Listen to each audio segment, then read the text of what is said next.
तो ये गांव है इधर बैनोल।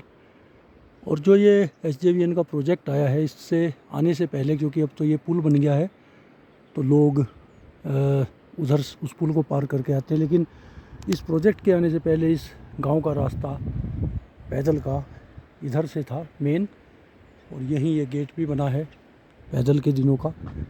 और नदी पार, जो एक टोंस नदी पार करते थे मोरी के लोग, ये यहाँ इस गांव के लोग, तो ब्लॉक है मोरी के बाहर, वहाँ पैदल पुल है, उसको पार करते थे और फिर वो पगडंडी लेके और इस गांव तक पहुँचते थे।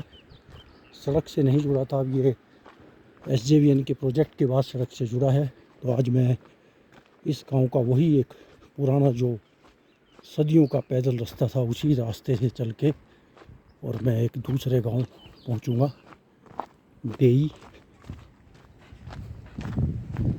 तो ये एक समय के पैदल रास्ते थे, इनकी मेंटेनेंस होती थी, लेकिन अब चूँकि सड़क से जुड़ रहा है हर गांव धीरे धीरे, तो थोड़े थोड़े लोग इन पे चलते हैं अभी भी।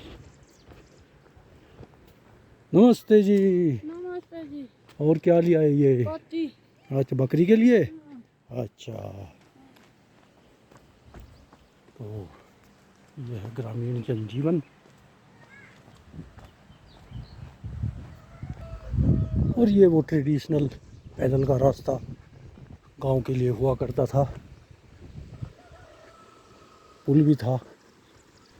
ये खड हैं, इनको खड बोलते हैं, छोटी नदी कह सकते हैं। और बरसात के दिनों में इनमें कई बार इतना बादल फटता है या फिर ऐसी घटनाएं होती हैं, तो उससे ये पूरा तहस नहस ध्वस्त हो जाता है।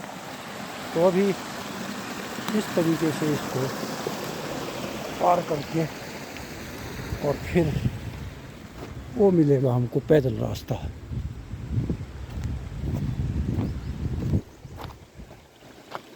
तो बरसात के दिनों में तो ये बहुत भयंकर हो जाते हैं सभी।